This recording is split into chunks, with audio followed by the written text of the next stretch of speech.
Assalamualaikum warahmatullahi wabarakatuh. Tepang deui sareng Ibu Santi dina pengajaran bahasa Sunda. Dina ieu kesempatan Ibu bade medar ngeunaan dongeng. Pengajaran bahasa Sunda kelas 7 di semester genap. Naon anu dimaksud dongeng? Apa yang dimaksud dongeng? Harti dongeng, pengertian dari dongeng. Dongeng nyaeta carita rekaan fiksi dina wangun prosa lancaran anu ngandung hal-hal pamohalan teu asup akal. Dongeng adalah suatu cerita rekaan fiksi dalam bentuk prosa yang mengandung hal-hal yang tidak masuk akal. Contoh hal-hal anu pamohalan, contoh hal-hal yang tidak masuk akal. Nu kahiji sasatoan jeung tatangkalan boga paripolah sarta bisa ngomong kawas jelema. Hewan dan pepohonan memiliki perilaku serta bisa berbicara seperti manusia. Apakah itu masuk akal? Tentunya tidak, ya. Itu salah satunya, ya. Anu kedua, perahu jadi gunung. Perahu jadi gunung masuk akal nggak? Nggak kan? Karena kan gunung itu diciptakan oleh Allah Subhanahu Wa Taala. Ya, ingin lebih jelasnya nanti tanyakan ke Mbah Google proses terjadinya gunung. Anu katilu, jelema jadi mau kajajaden. Manusia jadi harimau jadi-jadian. Jadi manusia itu berubah jadi harimau. Masuk akal enggak? Enggak kan? Manusia mayatnya manusia gitu ya. Seperti itu. Dongeng di masyarakat. Dongeng di masyarakat itu seperti apa ya? Unggal muangkon boga dongeng sewang-sewangan anu raket patalina jeung kaayaan. Tempat kepercayaan masyarakatna. Eta sababna dongeng mangrupa bagian tina folklore atau carita rakyat.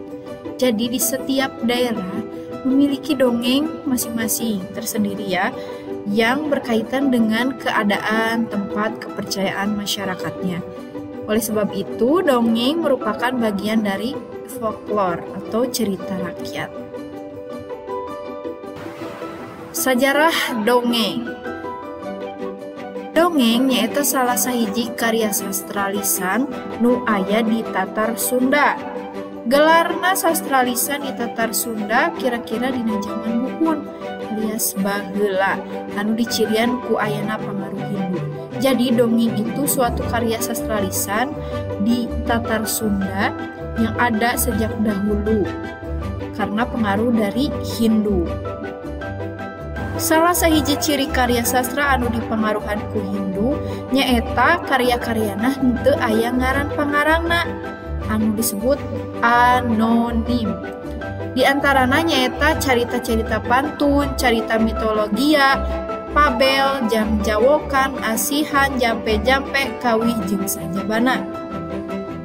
Jadi, salah satu ciri khas karya sastra yang dipengaruhi Hindu itu adalah pengarangnya tidak diketahui alias anonim.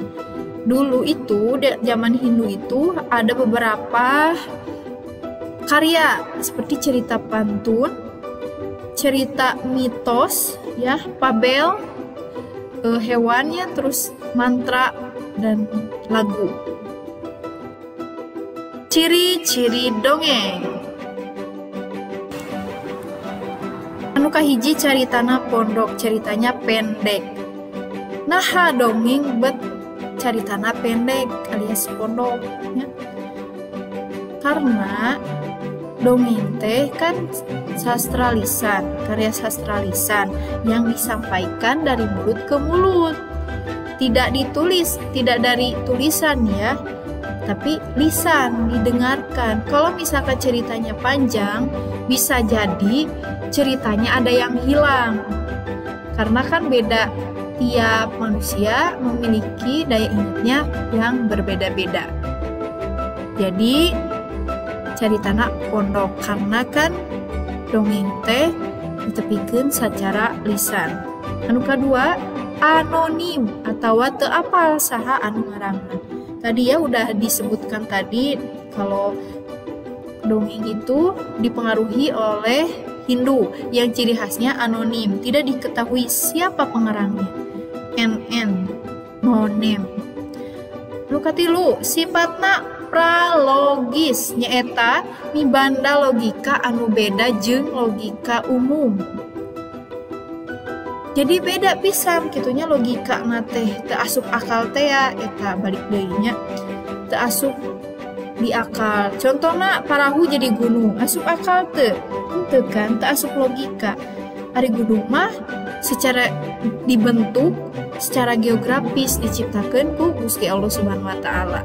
Jadi dongeng mah sifatna pralogis, teu sarua logikana jeung logika umum. Misalnya jeung sifatna tradisional, nyaeta sumberna secara turun-tumurun. Tah ieu dongeng teh kan tadi cerita rakyat. Jadi sifatna oge tradisional, sumberna tersebarnya secara turun-temurun. Misalkan dongeng si kancil, dari dulu itu teh ada, diturunkan ke generasi berikutnya secara lisan. Lalu sekarang kemajuan zaman, jadi dongeng bisa ditulis. Oke, kelima, pola ngadongengna angger. Jadi pola ceritanya tuh tetap sama gitu aja. Pada zaman dahulu kayak gitulahnya. Dina zaman baheula biasanya gitu pola ngadongengna angger. Fungsi dongeng. Nah sih fungsi dongeng teh naon wae. Senajan dongeng ditepikeun secara lisan, dongeng miboga fungsi di antarana. Walaupun dongeng disampaikan secara lisan, dongeng memiliki fungsi di antaranya. Anu kahiji, salaku alat pikeun atikan, hiburan, protes sosial atawa kahayang anu disidem. Sebagai alat untuk pendidikan, hiburan, protes sosial, atau keinginan yang terpendam. Jadi bisa memberikan pendidikan, bisa memberikan hiburan, protes sosial ya. Misalkan pendidikannya kita harus cerdik seperti kancil. Ya itu mah kan cuman cerita. Tapi kita ambil hikmahnya, ambil amanatnya yaitu kita harus cerdik gitu ya. Cerdik dan cerdas seperti itu. Anu kadua, mirenya ngeunaan turunan jeung pancakaki ka anak incu urang. Memberitahu tentang keturunan dan silsilah kepada anak cucu kita. Jadi dongeng teh bisa nyaho gitu. Bisa memberitahu gitu. Siapa turunan siapa, seperti apa? Prabu Siliwangi, Kian Santang, itu kayak gimana silsilah keluarganya. Itu juga bisa ya dikasih tahu sama dongeng. Anu katilu merenya ngeunaan asal muasal hiji tempat ke anak incu urang. Dari dongeng juga kita tahu tentang asal muasal suatu tempat kepada anak cucu kita. Contohnya sasakala Cigondewa. Nah ngaranna Cigondewa. Tah aya dongengna, aya caritana, ada ceritanya. Misalkan Bandung asal muasalnya kayak gimana, prosesnya gimana, bisa lewat dongeng. Contohnya Teguban Parahu, cenah mah di Tajong ta eta nu teu asup akal. Parahu di Tajong jadi gunung itu nu teu asup akal. Anu kaopat mere nyaho kaayaan lembur, boh kaayaan alam, boh kaayaan tali paranti ka anak incu urang. Dongeng itu bisa memberikan kita gambaran zaman dahulu kayak gimana. Contohnya zaman kerajaan Pajajaran, di zaman Prabu Siliwangi kayak apa, bisa diceritakan lewat dongeng. Seperti itu. Apa singan dongeng? Jenis-jenis dongeng. papasingan dongeng aya 5 jenis dongengnya. Anu kahiji sasatoan, kadua sasakala, anu katilu sajarah, anu kaopat jalma biasa, anu kalima mite. Urang langsung pedarnya papasingan dongeng. Dongeng sasatoan. Aya terang dongeng sasatoan maha biasana tayinnya tos aya di gambarna aya monyet, aya kuya. Ieu naon judulna? Pasti terangkan nyaeta sakadang monyet jeung sakadang kuya. Sakadang itu seekor ya. Dongeng sasatoan atawa anu sok disebut pabel nyaeta dongeng anu palakuna sasatoan. Jelasnya sasatoan palakuna. Contohna nu kahiji sakadang kuya jeung sakadang monyet. Katanya nu aya dina gambar. Anu kadua peucang kena kuleugeut. Anu katilu gajah eleh ku sireum. Ini judul-judulna contohna. Dongeng sasakala. Bisa dilihat ya ini gambarnya, gambar apa? Ini cerita Sang Kuryang alias Sasakala Gunung Tangkuban Parahu. Dongeng sasakala atau di bahasa Indonesia mah disebutna legenda nyaeta dongeng anu nyaritakeun asal muasalna hiji tempat, barang atawa hal sejenna. Bisa oge ngaran tempatnya. Contohna Sasakala Gunung Tangkuban Parahu. Ieu nya nu aya dina gambar. Sang Kuryang ngajong parahu gitunya. Jadi gunung. Anu kadua Sasakala Gagak Buluna Hideung. Anu katilu Sasakala Kalapa Genep.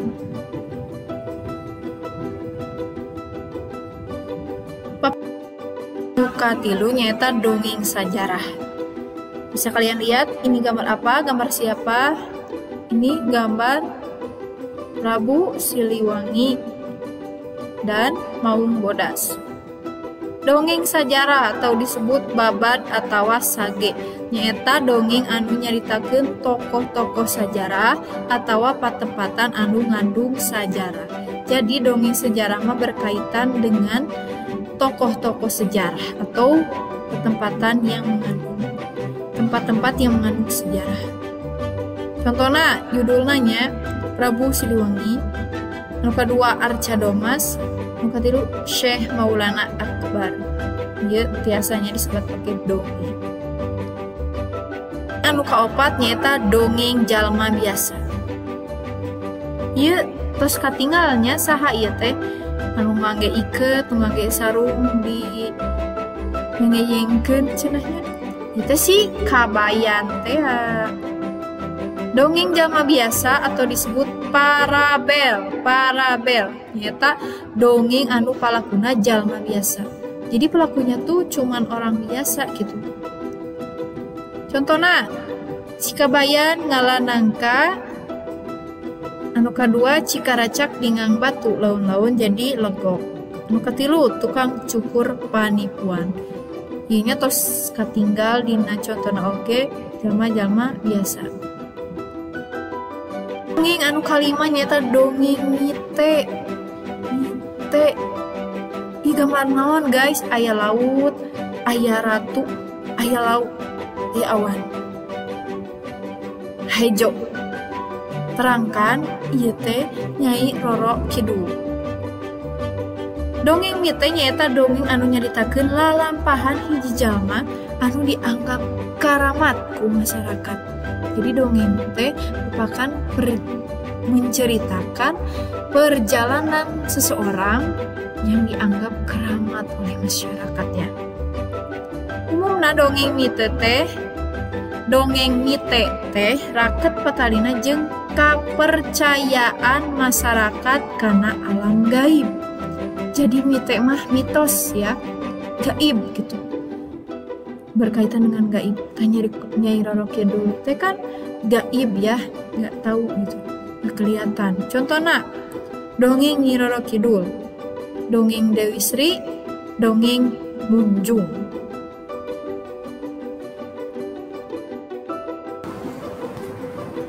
Unsur-unsur dongeng. Unsur-unsur dongeng teh aya 5. Nu kahiji jejer, 2 palaku, 3 galur, 4 latar, 5 amanat. What is the meaning jejer? Naon anu dimaksud jejer? Jejer atawa tema nyaeta gagasan anu ditepikeun ku pangarangna dina carita dongeng. Jadi temanya itu apa? Gitu ya. Dalam cerita itu temanya tentang anak-anak, tentang kasih sayang seorang ibu atau gimana? Gitu ya. Harus tahu isi dongengnya seperti apa. Yang kedua, palaku alias tokoh. Palaku nyaeta tokoh anu ngalakonan atawa dilakonkeun dina carita. Jadi palaku itu tentu saja tokoh yang menjalankan cerita itu, ya. Tokoh dina dongeng mibanda watek atawa karakter anu bager, jujur, babarian, tukang bohong, jeung sajabana.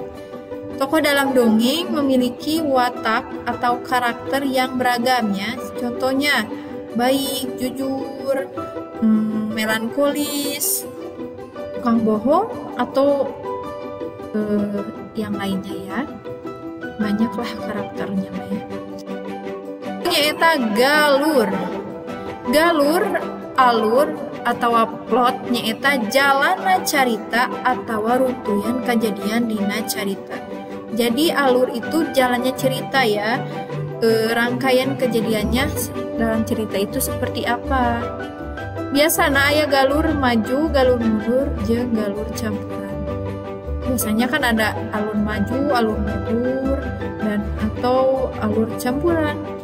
Alur maju itu kan ceritanya yang terus maju ke masa depan. Sedangkan galur mundur itu menceritakan masa lalu atau flashback. Jeung galur campuran, ada juga yang memiliki alur campuran, ada yang maju, ada saatnya nyeritanya ke masa depan, ada saatnya kita mundur, flashback ya. Anu kaopat nyaeta latar. Latar atau setting nyaeta waktu jeung tempat lumangsungna kejadian dina carita dongeng. Jadi waktu dan tempat dalam cerita itu teh di mana aja? Di rumah, di sawah, di kebun, atau di mana? Amanat.